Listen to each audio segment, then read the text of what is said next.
Bonjour et merci d'être là, bienvenue pour cette seconde session de questions-réponses. Donc j'espère que ça va être intéressant. Le but, c'est que ce soit aussi interactif, donc il y ait quelques questions. Les questions, vous pouvez les poser donc, par le biais du chat. Il y a toute une section de Q&A, donc questions-réponses. Et là, vous pouvez poser vos questions, des questions qui sont des questions, si possible, pratiques, des questions reliées avec votre pratique quotidienne. Voilà, le but étant de créer un peu une interaction et, entre nous et vous, et puis aussi d'offrir un petit peu, dans ces temps de confinement, une connexion euh, avec un petit peu l'intérieur. Donc voilà, il y aura, si vous êtes intéressé, il y aura un moment pour répondre aux questions dans un petit moment. Alors, avant de commencer, on va simplement faire, comme on fait souvent au Château de Blancheval, un petit moment de silence. Donc, je vous invite à simplement fermer les yeux.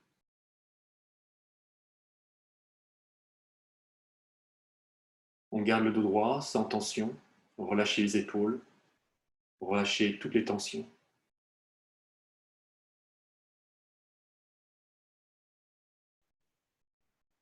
On relâche aussi les muscles du visage, les yeux, la bouche.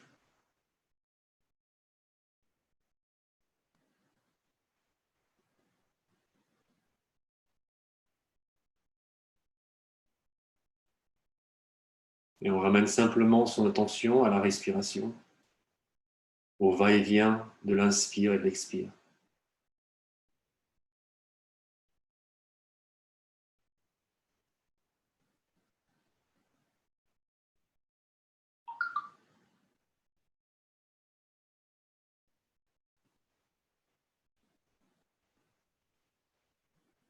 Et puis on va suivre cet inspire et cet expire, on va la laisser descendre jusqu'au centre de la poitrine. On va ressentir l'inspire et l'expire, la douce brise de l'inspire qui va réveiller un peu le cœur.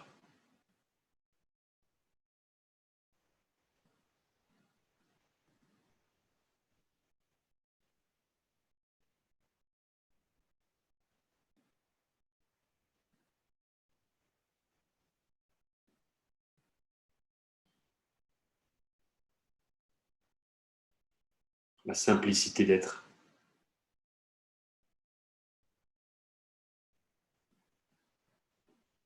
le calme intérieur.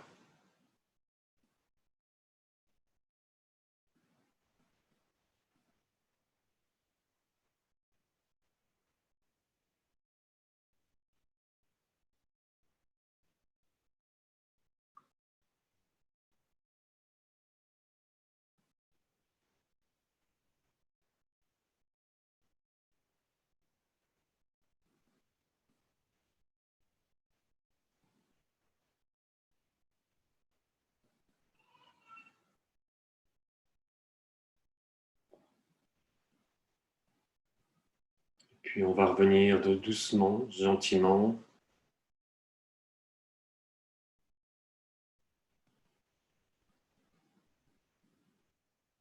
On peut ouvrir les yeux.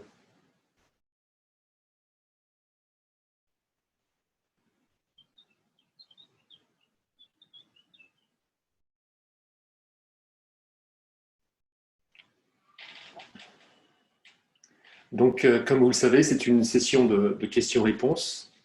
Et c'est vrai que sans questions, c'est beaucoup moins drôle. Donc, j'en ai déjà reçu par email. Donc, je vais commencer avec celle-ci.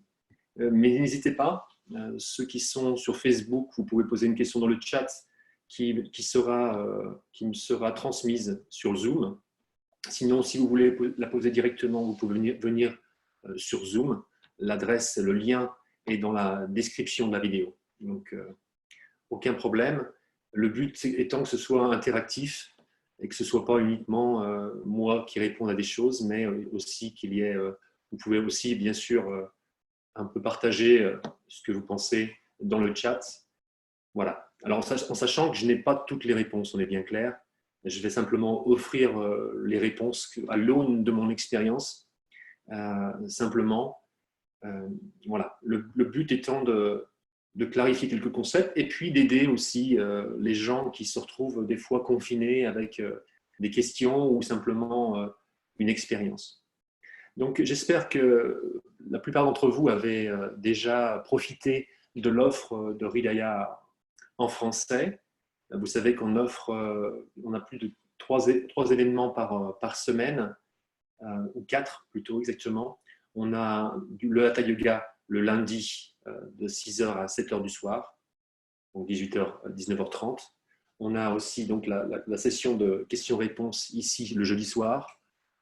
Et puis, on a aussi la méditation du matin le mercredi matin à 7h, de 7h à 8h. Et aussi encore une session de Hatha Yoga. Donc, pour ceux qui veulent un peu pratiquer le Hatha Yoga, c'est de 6h de l'après-midi jusqu'à 7h30 du soir, le vendredi. Voilà. Donc, je vais commencer par les questions que j'ai reçues par email. Et encore une fois, je vous le répète, n'hésitez pas à en poser sous le chat. C'est plus que bienvenu. Et j'essaierai de faire mon mieux pour y répondre. Voilà. Alors, la première question que j'ai reçue, celle-ci, les premières questions que j'ai reçues par email. Alors, quelle est la différence entre le home, donc écrit A-U-M, le Aum, on pourrait dire ça, et le home, O-M. Donc, c'est une question qui revient souvent, puisque c'est vrai qu'on trouve dans les textes traditionnels bien souvent le home décrit par A-U-M, mais aussi on le voit le plus souvent écrit actuellement home, O-M. Alors pour cela, il y a plusieurs raisons. Déjà, je vais continuer la question. Donc, quelle est la différence entre le home et le home? Comment bien le prononcer? À quelle pensée les associer pendant qu'on émet le son? Ou mieux vaut-il faire le silence dans le mental? Alors, je vais commencer par répondre à la première question. Quelle est la différence entre home et home? Alors, il n'y a pas une différence extraordinaire. Simplement, on retrouve dans les textes traditionnels, je crois que c'est le Rig Veda, donc un des plus vieux textes indiens, qui parle du home et qui l'écrit A-U-M. Pour certaines personnes, en Inde, cette question n'est pas réglée. Hein. Il y a plusieurs écoles qui ont des opinions divergentes. Moi, je vais simplement vous donner mon opinion et ma façon de voir, qui est une parmi d'autres. Le Aum, et on pourrait dire que c'est le mantra qui se prononce. On le prononce Aum, par contre on peut l'écrire Om. Et alors pourquoi est-ce qu'on est passé de Aum, qui était la forme traditionnelle, à Om? En fait, tout simplement car en sanskrit, comme en français, le A plus le U deviennent O. Donc ça, on connaît ça en France, en français aussi. Et donc, par abréviation, par facilité, le Om est devenu OM. Mais en fait, si vous voyez, vous connaissez tous, j'imagine, le symbole du Om qu'on retrouve partout en Inde ou il y a beaucoup de gens, beaucoup de yogis qui ont ça un peu partout sur leur t-shirt ou autre, même tatoué quelquefois. Et bien en fait, la description du Om, telle qu'on la connaît, c'est la description des 3 lettres, le A, le U et le M.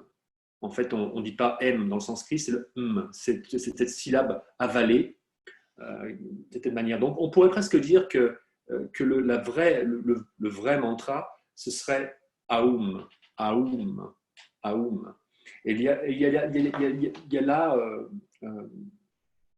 là plusieurs choses intéressantes.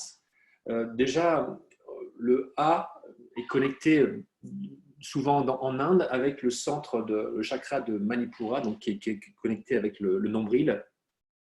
Et le U est connecté souvent avec le cœur, et le M va finir en O. Donc il y a dans le Aum aussi une notion de ce qu'on pourrait appeler de sublimation énergétique, de sublimer. On passe du bas vers le haut. Et d'ailleurs, il y a même dans la prononciation Aum, si on le prononce vraiment en épelant les lettres, Aum, on voit bien qu'il y a un côté un peu de la manifestation. D'ailleurs, le Aum serait le son primordial, le son qui a donné naissance à l'univers tel qu'on le connaît, du moins selon la cosmologie indienne. Et donc, il y a dans ce son quelque chose qui se manifeste, de manifestant. Et d'ailleurs, quand on le prononce, on sent bien que le A, il vient vraiment du profond de notre être, le A. Le U va transmettre le son, on va passer de l'arrière de la gorge à l'avant, à U, à O, et le M va finaliser finalement la prononciation. Donc, il y a cette idée de Aum. Donc, il y a bien quelque chose qui se manifeste de l'intérieur vers l'extérieur. C'est un peu cette idée-là. Alors, il y a dans différentes écoles l'idée qu'il faut prononcer les mantras de manière parfaite, puisque les mantras sont des sons, et les sons émettent des vibrations, et que ce sont les vibrations qui ont un effet vraiment actif sur notre être. On sait maintenant que l'énergie, les vibrations, que l'existence, même le monde matériel est fait lui-même de vibrations. Et donc, l'idée derrière les mantras, c'est qu'on peut agir sur le monde par la vibration, par le son. Ce n'est pas une idée nouvelle, on retrouve ça dans beaucoup de traditions. On utilise les sons subtils pour justement arriver à des états de conscience plus subtils ou plus hauts. Mais cette idée qu'il faille prononcer le Om parfaitement est en partie contrecarrée par l'expérience. C'est-à-dire que par exemple, moi qui connais un petit peu mieux les Tibétains utilisent des mantras sanscrits, mais bien souvent, ils les prononcent à leur façon. Par exemple, le mantra le plus connu au Tibet, c'est bien le Om Mane Padme Hum. Donc, si on l'écrit, si on le prononce vraiment en sanskrit, ça donnerait quelque chose comme Aum Mane Padme Hum. Mais les Tibétains le prononcent Om Mane Padme Hum. Om Mane Padme Hum. Om Mane Padme Hum. Le Padme, qui est le lotus en sanskrit, devient le Peme. Et donc, et pourtant, ça fonctionne. Pourquoi? Puisqu'il y a derrière le mantra, il y a bien sûr le côté actif de la prononciation avec l'énergie et la vibration qui s'en dégage, mais il y a aussi bien sûr l'intention qu'on met derrière ce mot-là. On pourrait presque dire, sans quelque chose d'un peu controversé, on pourrait presque, tous les mots peuvent être utilisés comme des mantras. Mais il y a quand même certains mots qui ont une vibration particulière, et c'est surtout ce qu'on met derrière, puisque le Aum est finalement la représentation de l'infini. Et donc, pour passer à votre prochaine question, qui parle de comment le prononcer, et quelle pensée associer pendant qu'on émet le son. Eh bien, justement, l'idée, c'est d'aller au-delà des pensées. Dans les textes traditionnels indiens, on dit qu'à la fin du Aum, donc la quatrième lettre finalement, celle qui n'existe pas, qui est manquante, c'est cette lettre silencieuse et qui est reliée avec un état qui s'appelle Turiya dans l'Inde ancienne. En Inde, on parle souvent de 4 états. Les 4 états, celui qu'on connaît, donc l'état de veille, celui dans lequel on est actuellement, l'état de rêve, donc celui qui se passe pendant la nuit, pendant qu'on est en train de rêver, l'état de sommeil silencieux où il ne se passe rien, c'est-à-dire que vraiment on n'est pas conscient d'être, on ne rêve pas, on est dans un état de sommeil profond, on dirait ça en français. Ces 3 états, et il y a un 4e état qui est supérieur, en parenthèse, c'est l'état de Turiya. Et le Turiya, c'est l'état de conscience cosmique, au-delà du temps et de l'espace. Et donc, dans les textes, ils disent bien que la 4e lettre, c'est ce silence qui est connecté avec l'état de Turiya. Donc, littéralement, une fois qu'on a émis le Aum, on doit rester dans cet espace silencieux. Voilà. Donc, il y a bien cette idée que le mantra nous emmène au silence intérieur. Donc, quelle pensée associée avec les mantras? Eh bien, tout dépend du mantra ou des mantras qu'on fait. Avec le mantra Aum, il faudrait qu'il n'y ait pas de pensée dans l'absolu. Alors après, ce n'est pas toujours facile, ce n'est pas toujours possible. D'ailleurs, une partie du processus des mantras est là pour nous faire passer au-delà des pensées, au-delà de la pensée, ce qu'on appelle la pensée discursive. Donc, aller au-delà et acquérir la body, la sagesse, la connaissance de ce qui est.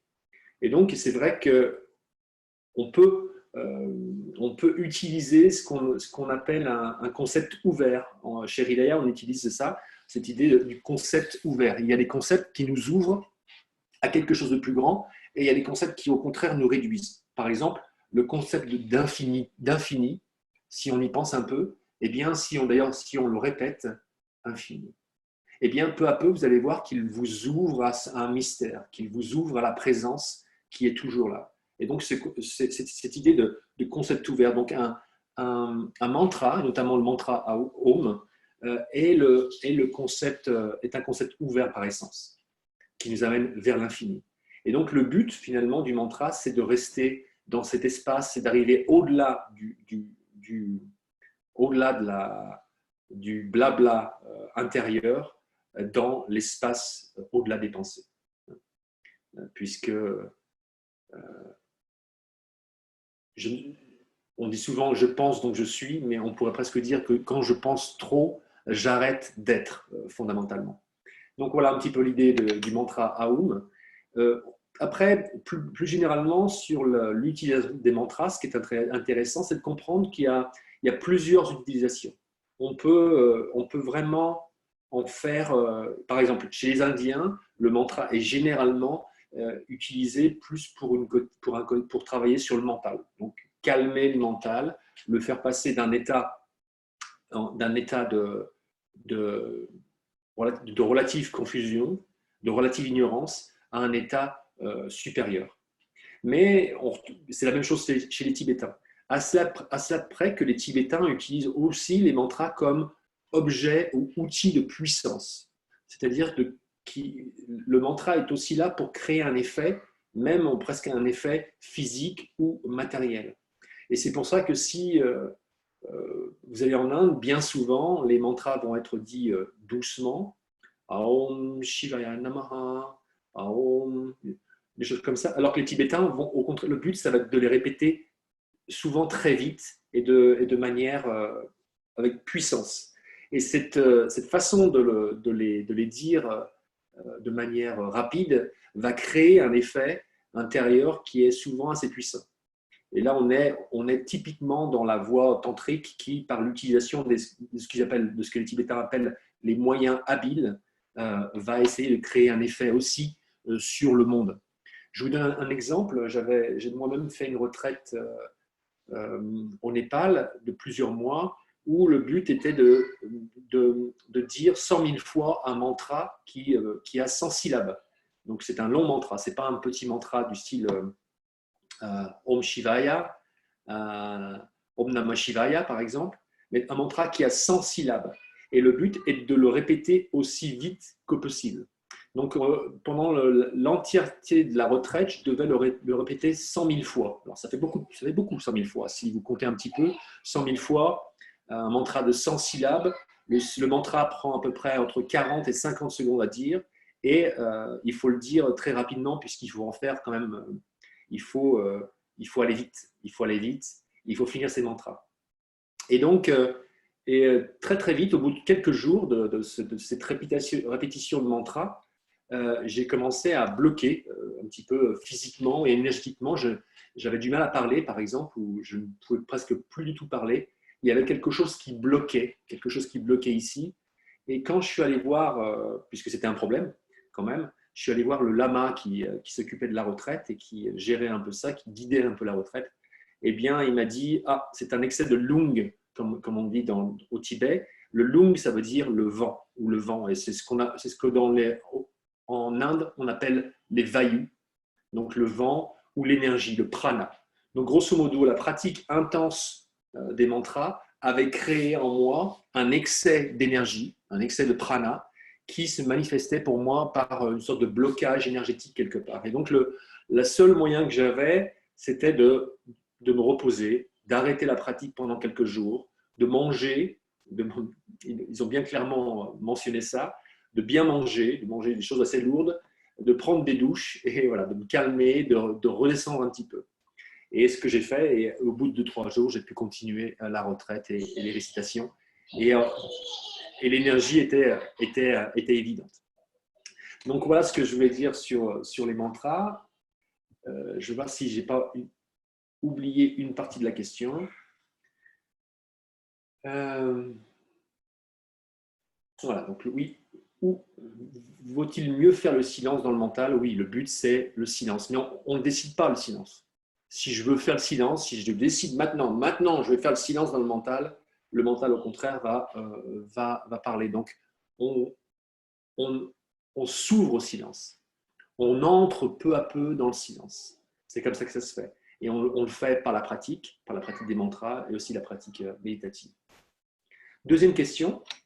Dans de nombreux livres, comme le livre tibétain de la vie et de la mort, les yogas pratiques, la Bible, etc., il est plus que recommandé d'avoir un maître spirituel. Comment savoir quand c'est le moment de franchir le pas? Et comment? Alors, effectivement, on retrouve cette idée un peu partout, que ce soit dans le christianisme, dans le bouddhisme, dans le yoga, mais pas uniquement. Hein. On pourrait ouvrir le débat et, et inclure des choses qui ne sont pas spirituelles. Par exemple, on pourrait inclure le piano, on pourrait inclure l'alpinisme, on pourrait inclure plein de choses comme ça. Et on pourrait se poser la question à ce moment-là, est-ce qu'un maître de piano, est-ce qu'un professeur de piano est utile pour apprendre le piano? Moi, je dirais oui. Ce n'est pas totalement indispensable, mais on fait des progrès plus rapides quand on a face à soi quelqu'un qui connaît, qui a pratiqué pendant des années et qui va pouvoir nous guider des fois de manière très, très claire, nous dire où mettre les mains, comment s'asseoir même face au piano et ainsi de suite. C'est encore plus vrai pour des choses qui sont un peu plus dangereuses, un peu plus risquées, comme l'alpinisme par exemple. Est-ce que vous pouvez monter à l'Everest sans avoir jamais fait d'alpinisme, sans guide? J'en doute. D'ailleurs, si vous n'êtes pas entraîné, même avec guide, ce sera compliqué. Donc, l'idée, c'est que j'aime beaucoup cette comparaison avec l'alpinisme ou avec la montagne, c'est quelque chose qui me parle beaucoup. L'idée qu'avec avoir un guide qui nous montre le chemin, qui connaisse le chemin, qui est allé lui-même, si ce n'est en haut de la montagne, du moins aussi haut que possible, qui a l'expérience, qui sait reconnaître les passages difficiles et qui pourra nous aider dans ces moments-là. Mais aussi qui sait reconnaître nos différents états mentaux et nous aider aussi à gérer ça. Donc c'est encore plus vrai, je dirais, dans la voie spirituelle. Alors, bien sûr, de nos jours, l'importance du maître a été a toujours été, je pense, d'ailleurs, ce n'est pas quelque chose de nouveau, a toujours été utilisé par des gens sans scrupules.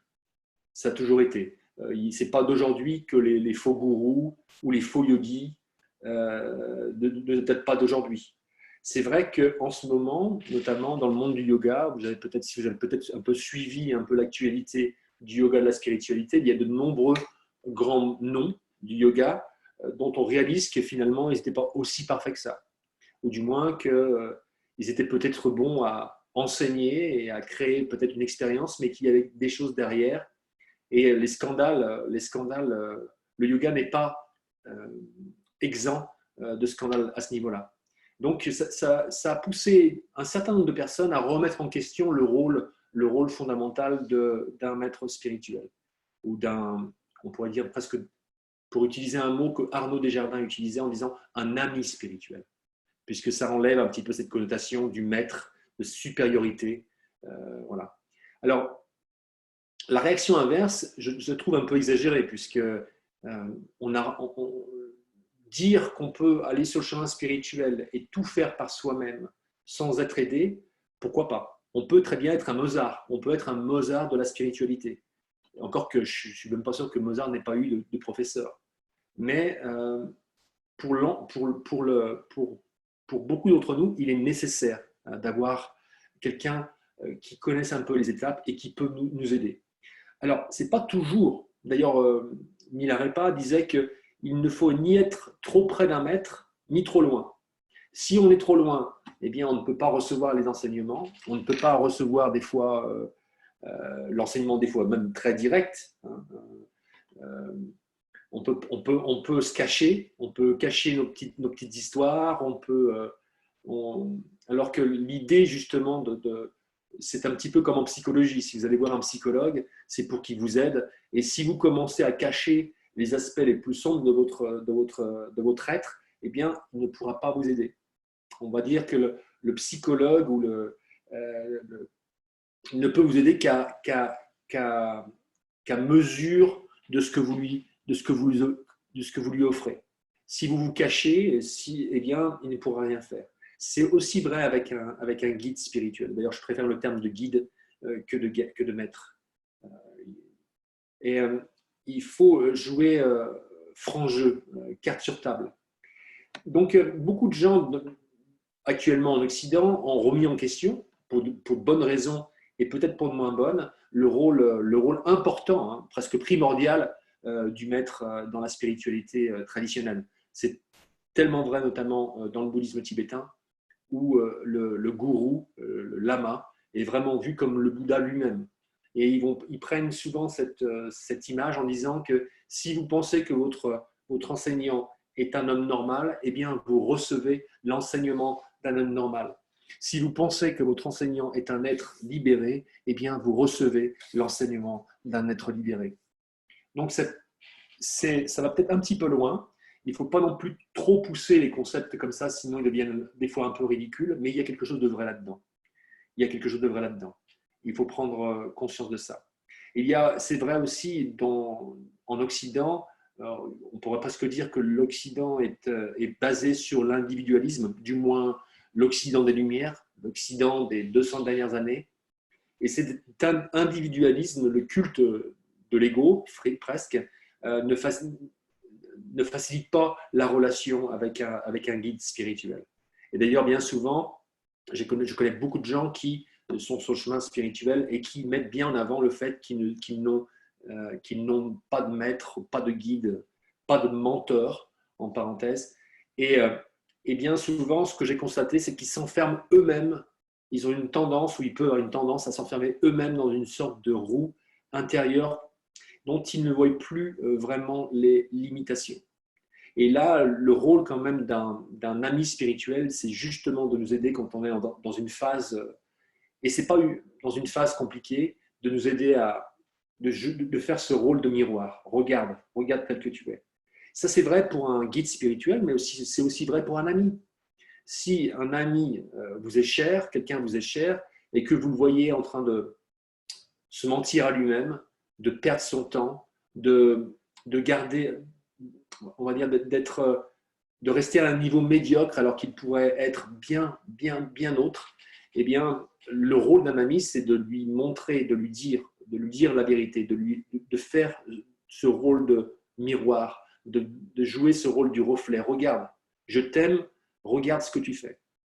Et c'est vrai que c'est facile si on n'a personne pour nous montrer ça, pour pointer du doigt les petites histoires, les petites choses qu'on veut se cacher.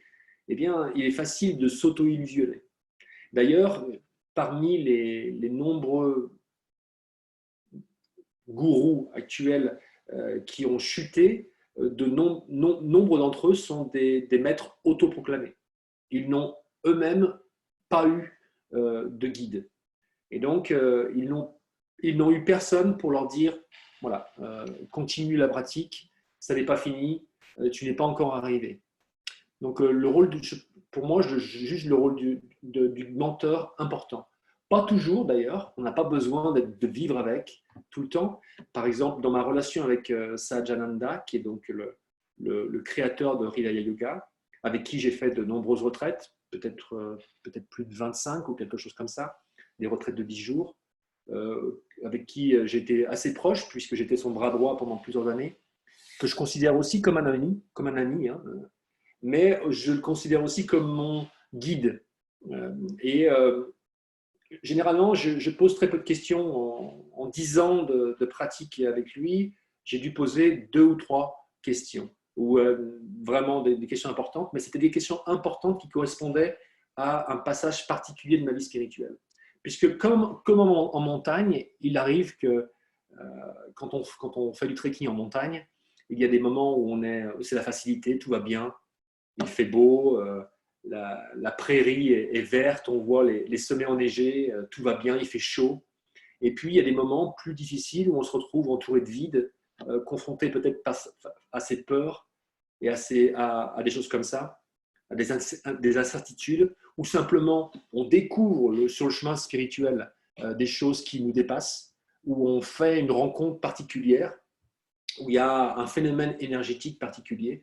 Et bien dans ces moments-là, il est bon de savoir à qui s'adresser pour en savoir plus. Voilà. Et c'est dans ces moments-là que le guide spirituel, que l'ami est vraiment utile. C'est aussi, encore une fois, le propre des amis. C'est dans les moments difficiles qu'on a vraiment besoin de leur présence. Eh bien, c'est la même chose avec un guide spirituel. Alors, c'est pour ça qu'on n'a pas besoin de vivre avec lui, pas trop loin, pas trop près. Alors, pas trop loin parce que, comme je l'ai expliqué, on peut se cacher, pas trop près parce qu'on va se rendre compte que finalement, que Rinpoche, par exemple, ou Sri Sri, ou que notre maître eh bien, n'est pas totalement parfait. Par exemple, ça sent mauvais quand il va aux toilettes, hein, des choses comme ça. Donc, voilà, trouver le juste milieu. Mais c'est important quand même d'avoir quelqu'un en qui on a confiance, vers lequel on peut se recommander, on peut demander. Il y a aussi une notion dans la spiritualité de confiance qui est importante. Je me rappelle moi-même être passé par des moments difficiles en retraite de méditation, et je me rappelle que d'avoir la certitude d'avoir un ami qui me voulait du bien, qui ne me mentirait pas et qui serait là pour m'aider dans les passages difficiles, eh bien, était vraiment, ça me donnait du baume au cœur et ça permettait de vraiment continuer le chemin. Donc voilà ce que je dirais à peu près pour le chemin spirituel. Arnaud Desjardins, que j'appréciais beaucoup, que j'apprécie toujours beaucoup, mais il est décédé il y a quelques années, il disait que si on veut prendre feu, et ça c'est très important, puisque je connais pas mal de gens, notamment dans le bouddhisme tibétain, qui vont me dire, oui, mon gourou, c'est le Dalai Lama, par exemple. Alors, et le Dalai Lama, il est très entouré, il est très occupé. Et en leur demandant, mais alors tu le vois quand, le Dalai Lama, quand est-ce que tu peux discuter simplement avec lui ou, ben, jamais, en fait. Jamais. Et donc, c'est pas tout à fait ça, le rôle d'un maître.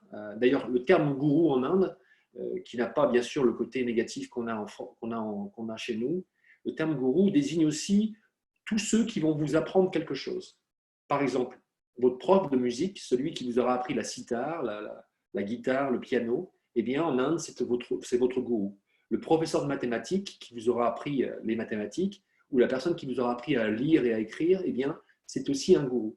Donc, il y a cette notion-là dans le gourou. Donc, Arnaud Desjardins disait que si on veut prendre feu, encore une fois, quand on dit prendre feu, c'est un symbole, hein, prendre feu, le grand brasier intérieur, prendre feu, le feu de l'amour et de la dévotion. Eh bien, il disait, on prend plus facilement feu près d'une petite allumette que loin d'un grand feu. Et ça, c'est quelque chose qui m'est resté, j'ai entendu ça, et qui m'est resté. Et d'ailleurs, lui-même est un très bon exemple, puisque Arnaud Desjardins a eu la chance, l'extraordinaire privilège de rencontrer parmi les plus grands maîtres de l'Inde contemporaine et des gens d'une grande intégrité, comme par exemple Swami Shivananda, comme par exemple Mahananda Mahi, comme Papaji.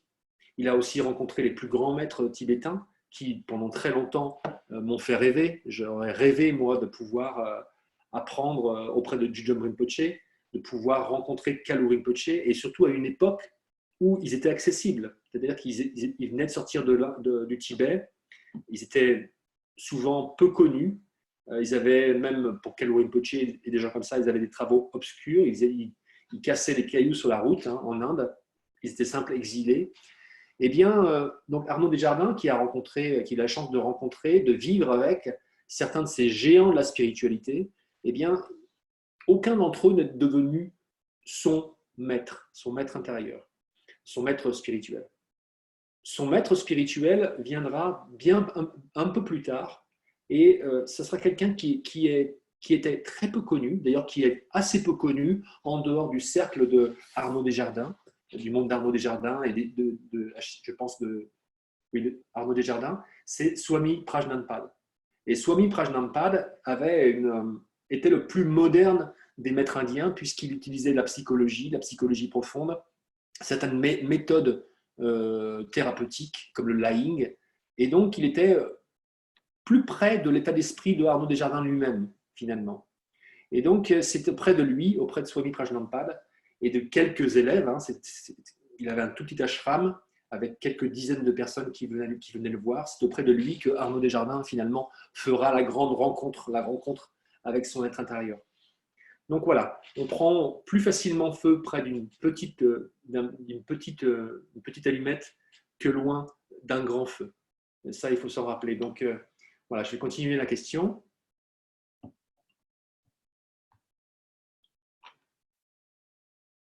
Alors, comment savoir quand c'est le moment de franchir le pas?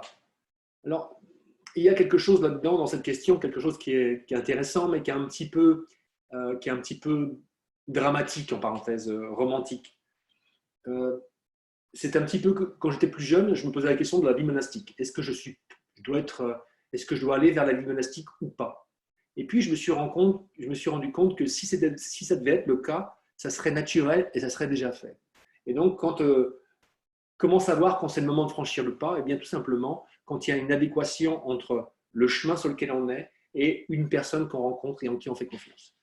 Voilà, et qu'on juge apte à nous apprendre. Mais là encore, il faut être malin. Il ne faut pas croire tout ce qu'une personne dit. Il ne faut pas le prendre pour argent comptant. Il ne faut pas se laisser prendre par le grand jeu du charisme, par exemple. Je ne vais pas citer des noms, mais il y a certains grands maîtres très connus qui ne sont pas, de mon point de vue, intègres. Mais si vous allez dans les centres, bien sûr, il y a un charisme autour d'eux. Des centaines de personnes les adorent et ainsi de suite. Et on va très facilement confondre le charisme d'une personne avec l'intégrité et la profondeur intérieure d'une personne. Voilà. Pour moi, la règle de base, elle est assez simple. C'est plus une personne est naturelle et plus on peut lui faire confiance. Plus elle se met dans ce jeu du maître, ne serait-ce qu'avec tout le décorum qui va avec, les costumes qui vont bien et ainsi de suite, voire même aussi une manière de parler où on prend comme ça une attitude particulière, eh bien moi, je me méfie un petit peu. Le naturel, les personnes que je considère comme étant les plus développées spirituellement, encore que ce terme ne veut pas dire grand-chose, étaient souvent les gens les plus simples, les plus simples. Et si on ne vous le disait pas, vous auriez pu passer à côté. Donc voilà, faire attention au charisme. Et ça, c'est vrai pour tout, hein, c'est aussi vrai en politique. Donc, comment savoir quand c'est le moment de franchir le pas? Eh bien, c'est un peu, si vous me posez la question, comment savoir quand on est amoureux? La réponse, c'est vous saurez quand ce sera là. Voilà. Et doit-on nécessairement être affilié à un monastère, par exemple? Bien sûr que non. Bien sûr que non. Il n'y a pas besoin d'être affilié à un monastère. Voilà.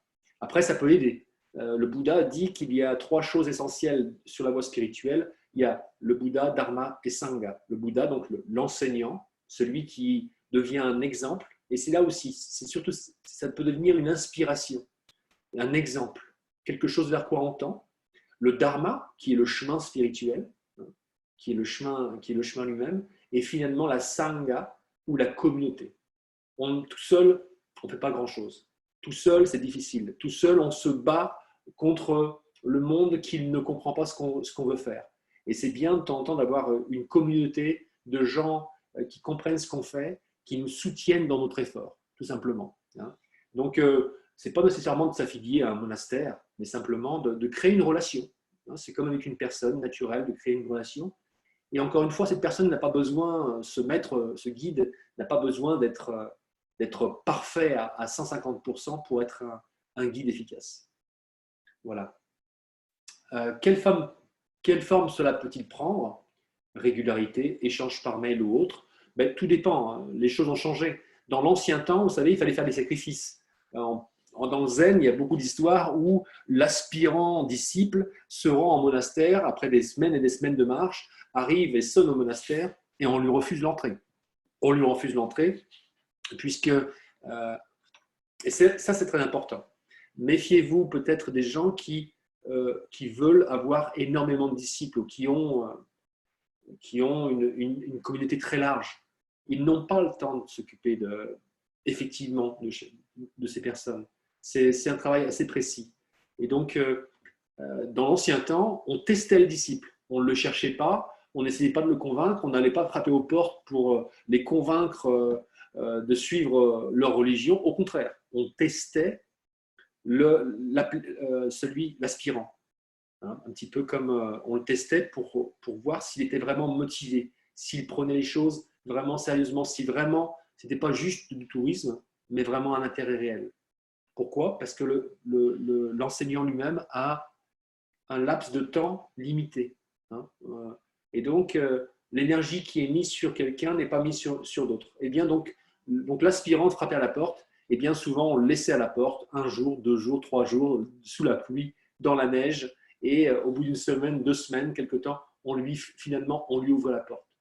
D'ailleurs, ce n'est pas uniquement dans les vieilles histoires du zen. Moi-même, quand je me suis rendu dans un ashram en Inde, l'ashram de Chandra Swami, qui est assez peu connu. Il est un peu connu en France, puisqu'il venait en France. Et je me suis rendu il y a déjà une quinzaine d'années, et je tape à la porte. C'était un ashram un peu compliqué à trouver, pas loin de Dehradun, dans le nord de l'Inde. Et quand je tape à la porte de l'ashram, eh bien, on m'a demandé qu'est-ce que je venais faire ici. Qu'est-ce que je venais faire ici?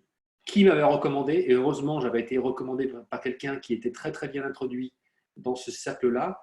Mais j'ai été accepté dans l'ashram, et c'était tout juste. C'était tout juste. On m'a quand même mis à l'essai pendant quelques jours pour voir. Mais j'ai demandé à la personne qui s'occupait de l'accueil pourquoi est-ce que les gens étaient reçus comme ça. Et il me disait, on ne veut pas de touristes. On veut des gens qui sont sincères dans leur démarche. Et voilà. Donc ça, c'est important de se rappeler de ça. Alors, quelle forme cela peut-il prendre pour les pratiquants un peu isolés? Et bien sûr, ça peut prendre toutes les formes que c'est. L'idée, c'est de créer un lien de confiance avec quelqu'un. Voilà. Et ça peut prendre les formes que ça prend avec la modernité, par email, surtout dans les moments de crise, surtout dans les moments où on a une vraie question, où on est confronté à une découverte dans sa voie spirituelle. Dans ces moments-là, eh bien, le guide est utile.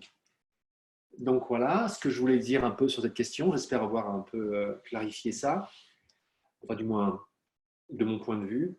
Alors, troisième question. Lors d'une méditation, j'ai ressenti de l'énergie qui s'est mise à circuler depuis mes avant-bras jusque dans mes mains, en cercle, en passant par les pouces. Je me suis senti dans un état de conscience modifié, un peu hors du temps. À noter que c'est arrivé le jour même où je comptais progressivement arrêter la méditation, car cela prenait trop de temps dans ma vie. Étant un peu isolé, je ne sais pas à qui parler pour comprendre ce que cela signifie. Sur Internet, j'ai trouvé des explications en lien avec les chakras des mains et du cœur, et ainsi de suite. Alors, très honnêtement, je ne vais pas minimiser votre expérience, elle est sans doute très intéressante, mais des expériences similaires avec des mouvements énergétiques autour des mains, des bras, des choses comme ça arrive très, très souvent. Il y a là-dessus, pour reprendre une phrase zen, il faut laisser partir, lâcher prise, hein, abandonner même ça. Par exemple, dans le zen, tout ce qui peut se passer de merveilleux, même des choses assez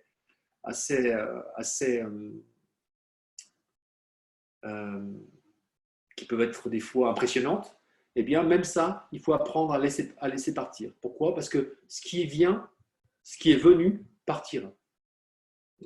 Donc, par contre, il y a quelque chose en moi qui ne va ni ne vient. Et cette chose en moi, cette présence, c'est celle-ci qui est importante. Donc voilà, la méditation, c'est vraiment prendre conscience de la présence, être présent à sa propre présence, plus qu'à avoir des effets, avoir des états intéressants ou des phénomènes paranormaux, ainsi de suite. Alors, je ne saurais pas répondre précisément à cette question-là sur les mains. généralement, les mouvements énergétiques au niveau des mains et des bras se font de l'inverse. Là, vous avez parlé du bras jusqu'à la main.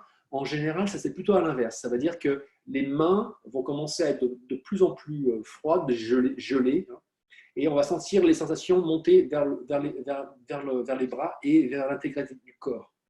Et ça peut être un signe de mouvement énergétique qui est lié avec ce qu'on appelle la Kundalini. Je pense que beaucoup d'entre vous avaient d'abord entendu parler de la Kundalini. Et dans ce sens-là, bien souvent, l'énergie a tendance à être centrée au niveau des 3 canaux énergétiques du centre, du Sushumna. Et donc, c'est un petit peu comme quand il fait froid et qu'il commence à geler, et que le corps va protéger les organes importants, comme le cœur, notamment. Et on sent bien qu'on va avoir les mains vont devenir froides, les pieds vont devenir froids. Pourquoi? Parce que la chaleur nécessaire à la survie, qui n'est pas vraiment utile pour les doigts, parce que le doigt peut être coupé et puis on n'en meurt pas, alors que le cœur, lui, s'il gèle, il y a un problème. Et donc, la chaleur a tendance à aller vers le centre. Eh bien, c'est la même chose. C'est un peu la même chose avec l'énergie subtile. Donc, voilà. Donc, dans ce sens-là, souvent, quand les mains, les bras, les jambes deviennent froides ou comme gelées, comme congelées dans une pratique méditative notamment, eh bien, ça peut être un signe que l'énergie s'accumule maintenant de plus en plus dans les canaux énergétiques du centre, ce qui est une très bonne chose d'ailleurs. Voilà.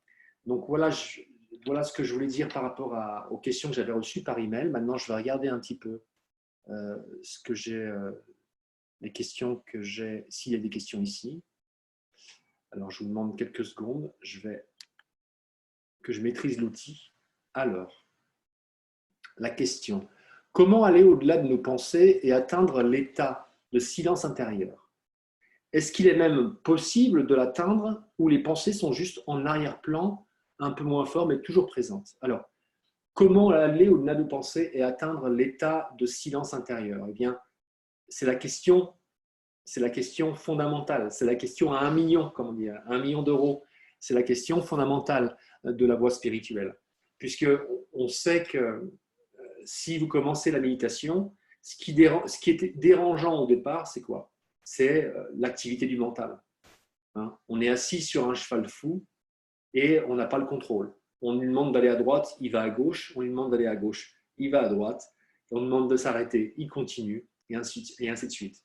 Donc, c'est la vraie question. Comment aller au-delà de nos pensées et atteindre l'état de silence intérieur? Alors, chez nous, à Hridaya, ce qu'on fait, on a quelques règles de base qui sont des points importants. Le premier point important, c'est se centrer dans le cœur. Alors, centrer dans le cœur. Si vous demandez à la plupart des Occidentaux où est-ce qu'ils sont dans leur corps, où est-ce qu'ils sont situés physiquement dans leur corps, ils vont vous répondre bien souvent, ici, évidemment. Hein, je pense, donc je suis.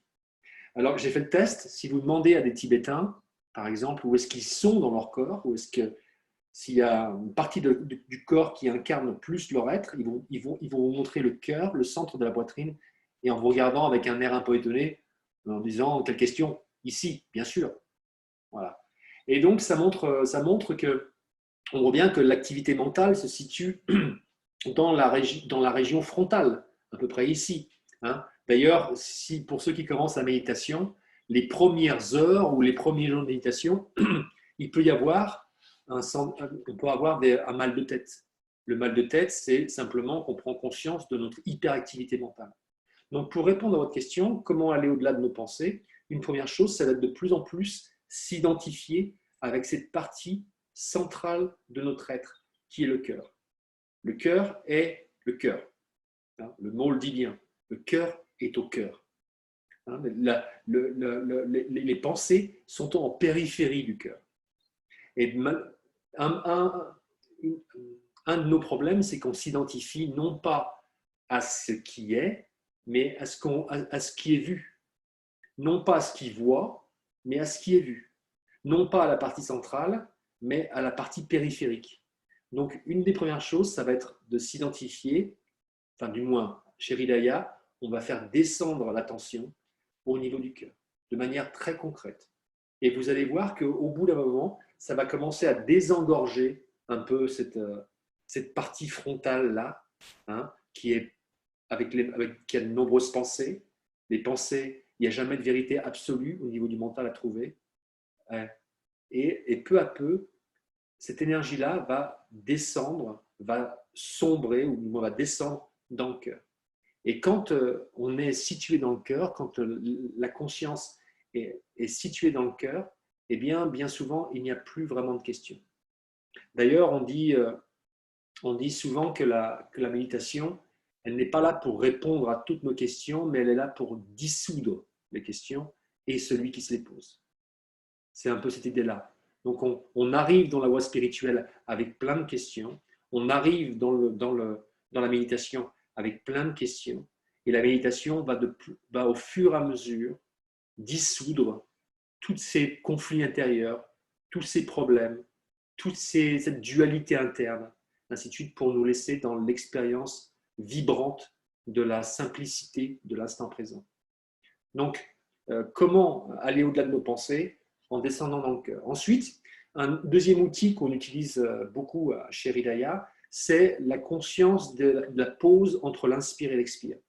La pause entre l'inspire et l'expire. Donc, l'inspire et l'expire, la respiration, est utilisée depuis toujours dans toutes les voies spirituelles. Elle a cette faculté, la respiration, c'est qu'elle est toujours dans le présent. Elle est toujours là, elle est neutre spirituellement. Vous n'avez pas besoin d'être bouddhiste, vous n'avez pas besoin d'être chrétien, vous n'avez pas besoin d'être un yogi pour suivre la respiration. Elle est là pleinement dans l'instant. Elle est naturelle, elle ne nécessite pas d'effort. Hein. On n'a pas à combattre pour respirer. Voilà. Et donc la respiration sert depuis toujours. Pour ceux qui connaissent Vipassana, une des parties importantes de Vipassana, ça va être Anapana ou Samatha, qui est la concentration. Et on va se concentrer sur la respiration, bien souvent. Et au fur et à mesure, un mental concentré est naturellement tranquille, est naturellement heureux, il est en paix. Un mental agité, et c'est l'inverse, il est naturellement misérable. Donc là encore, un des secrets, c'est simplement la capacité qu'on a à calmer le mental. Et là, chez Hridaya, on porte attention spécialement à ces moments de pause entre l'inspire et l'expire et l'inspire. Ces moments de pause, c'est les moments où tout s'arrête. Il y a un calme qui se fait. Et dans ces moments de pause, dans ces moments entre-deux, ce qu'on pourrait appeler un bardo dans le bouddhisme tibétain, dans ces moments entre-deux, on pourrait comparer ça à la feuille blanche entre deux chapitres, alors qu'un chapitre a fini, avant que le chapitre suivant commence, eh bien, il y a ce moment où il y a une page blanche. Et dans ces moments de pause entre inspire, expire, expire et inspire, eh bien, on peut être conscient du vide mental. Parce que bien souvent, on voit les pensées, mais on ne se rend pas compte de l'espace qu'il y a entre les pensées. Les pensées ne sont pas en succession, comme ça, continues. Il y a toujours un espace entre une pensée qui vient, puis une autre. Et si je pense, donc je suis, ça veut dire que je ne suis pas si je ne pense pas, eh bien, on ne meurt pas dans cet état de non-pensée. Bien au contraire. C'est un état de calme, de paix, bien souvent, plus on va s'identifier avec cet état, qui va amener à la joie transformatrice. Et cette joie va elle-même imbiber, dans le vrai sens du terme, notre vie. Donc, pour aller au-delà des pensées et atteindre l'état de silence intérieur, eh bien, il y a toutes ces modalités qui peuvent être utiles. Là encore, rappelez-vous, elles sont simplement le doigt qui montre la lune. Et comme le dit l'adage, si le maître montre la lune, l'idiot regarde le doigt. Donc, il ne faut pas regarder le doigt. Ce sont des moyens. Mais ultimement, l'état de silence intérieur vient presque de manière naturelle. Voilà. Il y a un autre moyen aussi, un moyen qu'on utilise beaucoup en méditation, qui est simplement prendre conscience des pensées. Bien souvent, on ne prend pas conscience de nos pensées, on s'identifie à elles, elles prennent corps dans notre existence, on ne se rend pas compte qu'on vit en superficie de nous-mêmes de manière continuelle. Et déjà, donc, une des pratiques notamment dans le bouddhisme, c'est de prendre conscience des pensées. Ne serait-ce que prendre conscience des pensées. Être présent quand une pensée est là. Déjà, faire ça, c'est déjà se désidentifier des pensées. C'est déjà s'en séparer. Pourquoi? Eh bien, tout simplement, puisque s'il y a quelque chose qui est vu, c'est bien qu'il y a quelqu'un qui voit. Et encore une fois, ce qui est plus proche de ce que je suis, c'est ce qui en moi voit, non pas ce qui est vu. On pourrait presque dire d'ailleurs que si vous voyez quelque chose, vous n'êtes pas cela. Si vous voyez ce stylo, par exemple, que je montre, ce crayon que je montre, eh bien, je peux vous dire une chose, c'est que vous n'êtes pas ce crayon. Vous êtes celui qui voit le crayon, pas ce qui est vu. Eh bien, la même chose est vraie si on va intérieurement, on va bien voir que les pensées, on peut les reconnaître, on peut les voir. Il y a bien quelque chose en moi qui est conscient des pensées. Donc, il y a bien une identité primordiale dans le sens de premier, hein, qui est consciente de cette chose-là. Donc, il y a un extérieur, presque il y a un intérieur et un extérieur. Donc, la simple fait de prendre conscience des pensées et de son vacarme intérieur, qui est bien souvent le début de la méditation, hein, de prendre conscience de ça, eh bien, ne serait-ce que prendre conscience de ça, c'est déjà sortir de la mainmise des pensées sur notre existence. Voilà. Donc, si j'ai un conseil à donner, c'est de plus en plus identifiez-vous au cœur, faites descendre la conscience dans le cœur de manière concrète. Hein. Chez nous, on le fait sous forme de méditation. On fait ça pendant des retraites de 10 jours. Donc, ça prend un petit peu de temps. Hein. Ce n'est pas les premières heures en général où ça se passe comme ça. Mais par la pratique, hein, on crée une habitude devient une nouvelle façon d'être. Et peu à peu, vous allez voir qu'on peut rester conscient du cœur dans toutes les conditions de l'existence, même dans les endroits les plus bruyants. Voilà. Alors, seconde partie de la question, est-ce qu'il est même possible de l'atteindre où les pensées sont juste en arrière-plan, un peu moins fort, mais toujours présentes? Oui, bien sûr, il est possible d'atteindre un état sans pensée. D'ailleurs, toutes les voies spirituelles sont unanimes pour décrire cet état de non-pensée. On a d'ailleurs tout le temps des états de non-pensée. Hein. On parlait par exemple du sommeil profond, qui est un état de non-pensée. Mais on a des micro-états de non-pensée tout le temps, quotidiennement. Il y a bien toujours un espace de silence entre deux pensées. Donc, bien sûr que c'est accessible, bien sûr que c'est là, même c'est déjà là. Il suffit de le reconnaître et de faire durer ce temps entre des pensées le plus longtemps possible. C'est un petit peu un des moyens de la voie spirituelle. Et puis, est-ce qu'il est même possible de l'atteindre? Alors après, la question c'est, est-ce qu'une fois qu'on a atteint ça, est-ce qu'on n'a plus du tout de pensée? Je pense que, justement, tant qu'on a un cerveau, tant qu'on a un esprit, on aura des pensées. C'est juste que la personne qui est aguerrie, qui a rencontré plusieurs fois cet état non-duel, donc de non-dualité, au-delà de la dualité, eh bien, c'est pas qu'il n'y a plus de pensée, mais c'est qu'il ne s'identifie plus aux pensées. Hein. De la même manière que c'est pas parce que vous allez arriver à l'éveil que vous n'aurez plus de corps. C'est juste l'attachement au corps qui va cesser. C'est l'attachement au fait de me voir comme une personne séparée, inexorablement séparée du reste de l'univers. Cette séparation perd son importance. Et c'est pas pour ça qu'il faut négliger le corps, c'est pas pour ça qu'il faut punir les pensées, mais simplement le bondage, la force de cela, enfin, du moins, le mental perd son emprise, tout simplement. Voilà. Et avec un mental, quand le mental perd son emprise, eh bien, on peut enfin découvrir la réalité telle qu'elle est. Voilà. Je pense avoir un peu répondu à cette question. Mais évidemment, c'est la question, c'est la question de base de la pratique spirituelle. Donc, il est presque 9 heures. Je regarde s'il y a d'autres questions. Pour l'instant, non.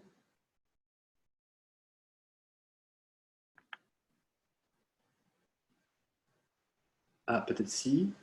Ouais.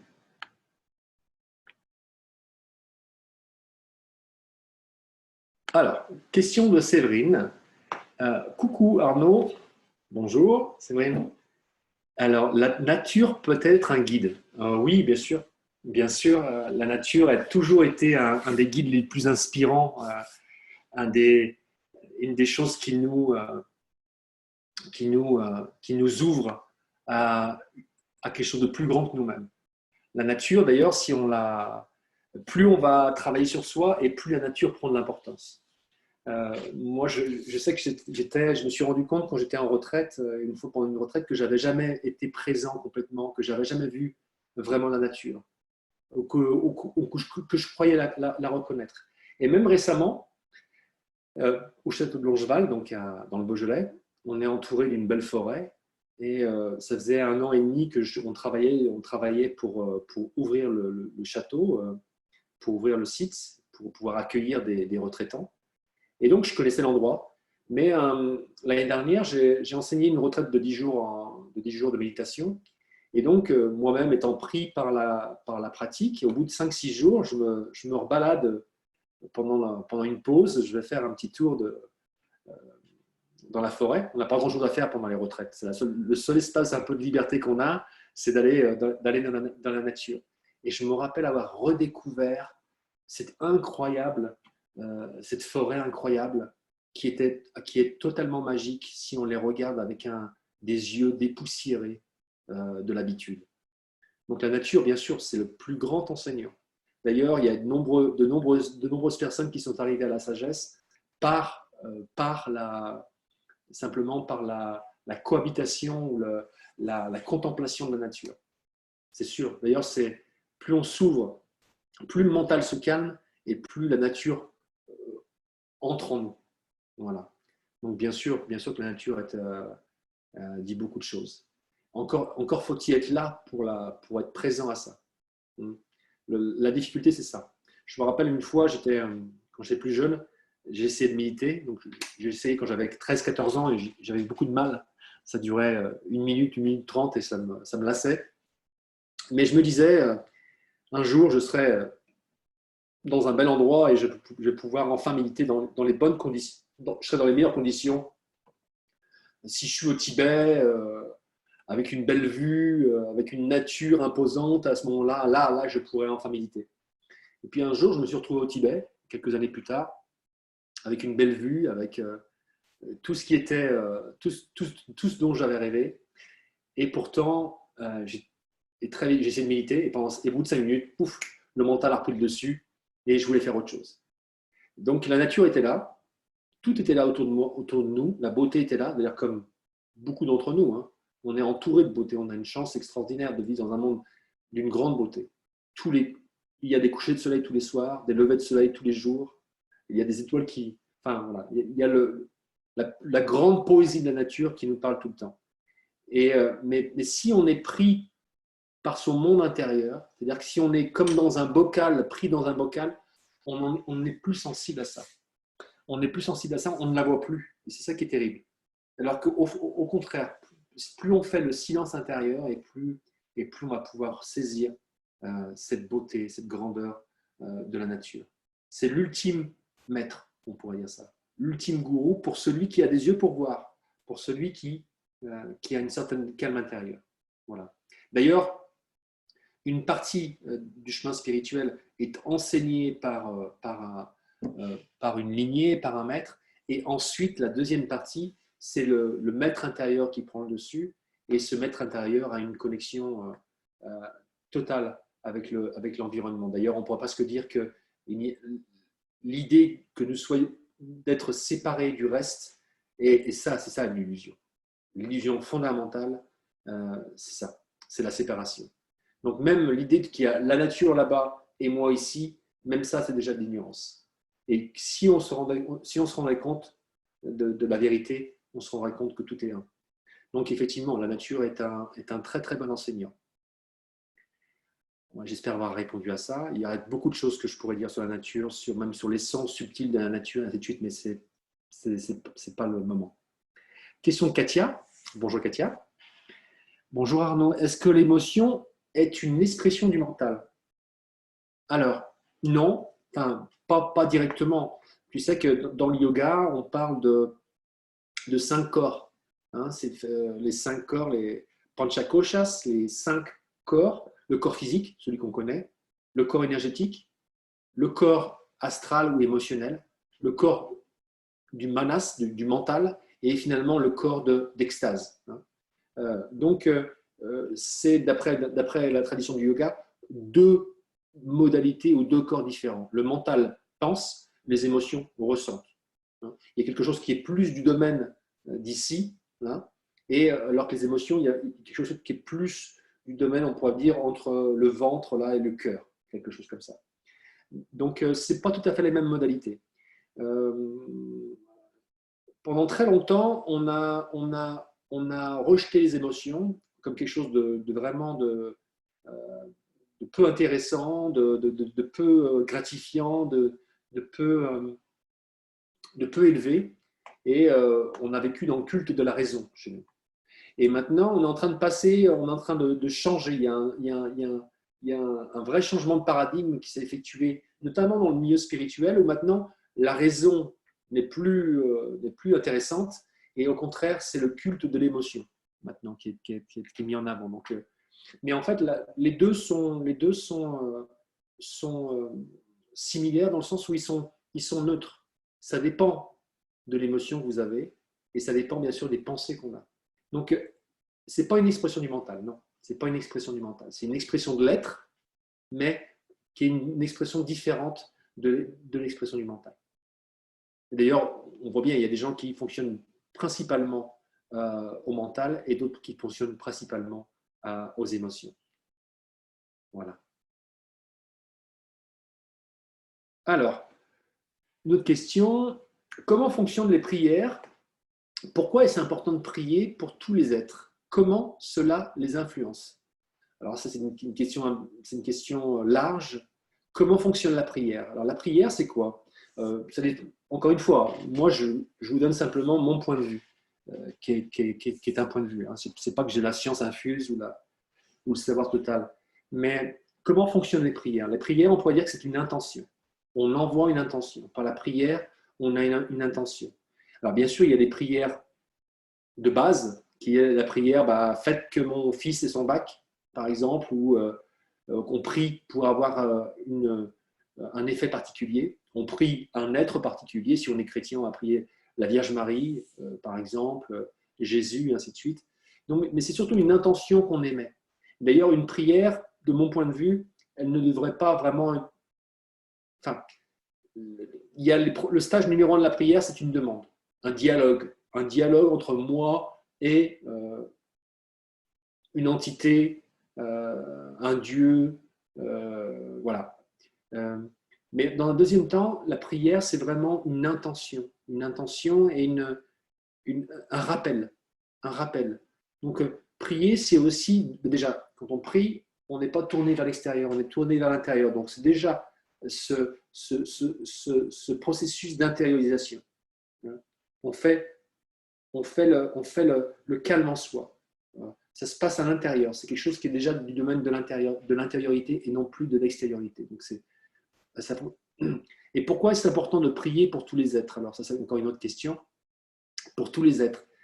Ça, vous faites référence notamment au bouddhisme tibétain, où quand on prie, alors, bien sûr, quand on prie pour obtenir des choses, par exemple, j'ai besoin de ci, de ça, fait que je sois plus riche, au fait que je sois même éveillé spirituellement, ça reste quand même, ça dénote déjà une motivation un peu égoïste. Alors, bien sûr, des fois, on a besoin de recevoir avant de pouvoir donner.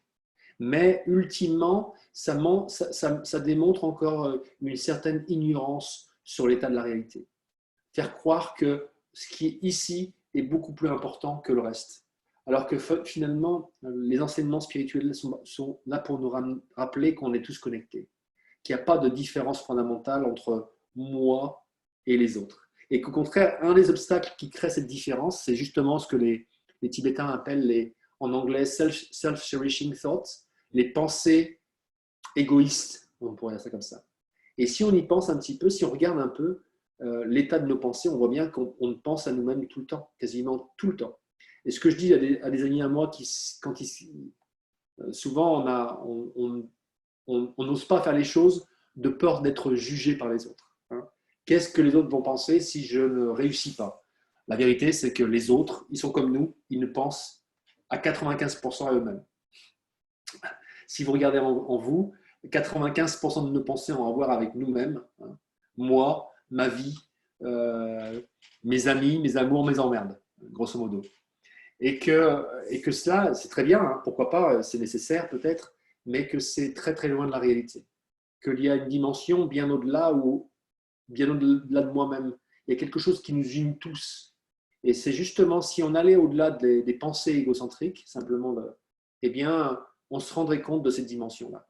Que cette petite maison qu'on appelle le moi, finalement, est bien étriquée et qu'elle ne peut pas contenir l'infinité de l'existence. Et que dans l'infinité de l'existence, il y a un lien entre nous tous. Les Tibétains vont très loin en disant que chaque personne est comme ton père et ta mère. Chaque personne est ton père et ta mère. Et donc, dans cette idée-là, pour se rappeler de ça, dans le bouddhisme tibétain, tout est offert pour le bien et l'éveil de tous les êtres. Donc, par exemple, quand je pratique une méditation, quand je pratique la méditation tous les jours, eh bien, à la fin, je fais une prière, mais c'est plutôt une prière de dédication, où je dédie le bienfait de la pratique, parce qu'on peut penser quand même qu'il y a quelques bienfaits. Hein. Chaque cause a des conséquences. Chaque chose qu'on fait crée des conséquences. Les conséquences du travail de la voie spirituelle, j'espère, sont positives, normalement sont positives. Et on aimerait bien les garder pour nous-mêmes. Hein. Oh, tout ce bon karma que je veux garder pour moi. Voilà. Mais ça encore, penser comme ça, c'est encore être prisonnier du jeu de l'ego. Et donc, pour bien se rappeler de ça, j'offre tous les bénéfices de cette pratique pour le bien de tous les êtres. Puisse arriver à l'éveil pour le bien de tous. C'est ça l'idée. On est tous connectés. Et même dans certaines voies, comme dans certaines voies du bouddhisme tibétain, où le but n'est pas d'être éveillé, mais de devenir un bodhisattva, c'est-à-dire un héros de l'éveil. On fait même le vœu d'être le dernier à être éveillé. C'est-à-dire que c'est comme si on faisait le vœu d'être réincarné en enfer et d'aider tous les êtres à en sortir, et on sera le dernier à fermer la porte de l'enfer. Donc là, ça va loin dans le sacrifice, un petit peu l'idée. Mais en fait, cette idée de prier pour tous les êtres, c'est pour se rappeler qu'il y a quelque chose qui nous unit au-delà des différences apparentes. Voilà. Et à force de se rappeler de ça, c'est aussi une manière de se rappeler une prière. Hein. On se rappelle de cette vie intérieure. On travaille aussi sur, par exemple, combien de fois on travaille à émettre ou à ressentir la compassion. Certaines personnes disent « je ne ressens jamais l'amour, je ne ressens jamais la compassion ». Pourquoi? Parce qu'elles n'ont pas, elles n'ont jamais travaillé, elles n'ont jamais fait ce travail pour ressentir ça. On peut faire ce travail. On fait un travail quotidien pour s'enfermer dans la petite boîte de notre ego. Eh bien, on peut faire un travail aussi quotidien pour ouvrir cette boîte-là. C'est assez important. Les Tibétains appellent ça le lojong, ou l'entraînement de l'esprit. Et par exemple, j'ai eu l'occasion de faire une retraite pendant là encore quelques mois. Et une des pratiques qu'on faisait pendant la retraite et qui m'ennuyait un petit peu au départ, c'était des prières. On faisait des prières, mais ce n'était pas vraiment des prières simples, hein, c'était vraiment des prières qui disaient comme ça, où on répétait encore et toujours, puisse arriver à l'éveil pour le bien de tous les êtres, puissent tous les êtres bénéficier de ma pratique, puisse mon corps Enfin, bref, où on faisait don de soi-même, hein, par la prière. Et au début, je dois l'avouer, je ne ressentais pas vraiment cela. C'était quelque chose que je répétais un peu de manière automatique. Mais au fur et à mesure, après quelques semaines de pratique, eh bien, j'ai commencé à ressentir vraiment cette compassion-là, cet amour-là. C'est devenu quelque chose de concret. Je me rappelle même avoir naturellement, par exemple, une mouche se posait. euh, je me rappelle, j'étais en train de manger et une mouche s'est posée sur le bord de mon assiette. Et la première chose qui est venue de l'intérieur, c'était puisses-tu être heureux. Alors, j'imagine que certains qui écoutent ça peuvent se dire ça y est, ils ont perdu la raison, ils prient pour les mouches, mais c'était vraiment ça, ce sentiment-là de compassion. Et donc, cet entraînement de l'esprit, on entraîne l'esprit, on contrecarre un petit peu la mode habituelle qui est de ne penser qu'à nous et que pour nous, et on s'ouvre à l'amour sans limite. C'est aussi ça la prière. Voilà ce que j'avais à dire. Donc, c'est une intention. Hein. C'est pas la prière sous sa forme élevée, c'est pas une demande. Oh, s'il te plaît, Jésus, donne-moi ça. Alors, est-ce que ça influence les êtres? Puisque c'était votre dernière question. Est-ce que quand je prie pour tous les êtres, est-ce que ça a une influence? Eh bien, moi, je crois que oui. Je crois que oui. Je crois que les pensées ont une influence. Les pensées sont créatrices. La pensée, la- la- euh, tout cela, notre monde intérieur a une influence. Il crée le monde extérieur. Et donc, plus on va pouvoir, je pense vraiment que plus on va pouvoir envoyer de l'amour et de la lumière, le ressentir, l'amour, cette lumière, et plus ça va devenir effectif. Et de manière très concrète, hein, tout simplement, c'est vrai pour vous. Je connais de nombreuses personnes qui, en sortant de retraite, sont tellement en paix intérieurement, tellement libres, tellement lumineuses que tout le monde autour d'eux ressent ça. Et certaines personnes peuvent être touchées par cette présence-là. Donc voilà. Oui, je pense que ça a un vrai effet. Donc, je crois que j'ai fait le tour. Je regarde un petit peu si tout n'est pas fini. OK. Donc voilà pour la session de ce soir. On va finir par une petite simplement un moment de silence, un moment de calme intérieur. On va fermer les yeux, relâcher les muscles du visage, relâcher les épaules. Le corps est droit, sans tension.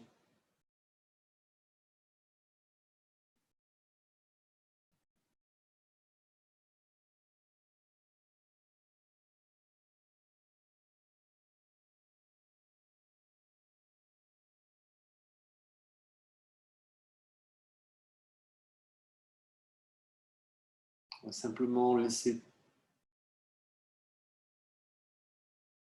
les pensées, le mental descendre et suivre la respiration, suivre le va-et-vient de la respiration. Et cette respiration va doucement descendre dans le cœur, au centre de la poitrine.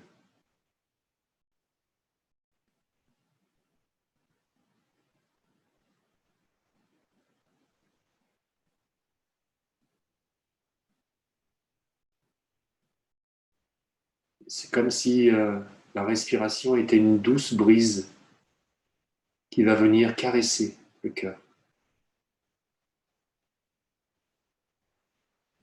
souffler sur l'ambre du cœur, polir le diamant du cœur.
puis on va doucement revenir.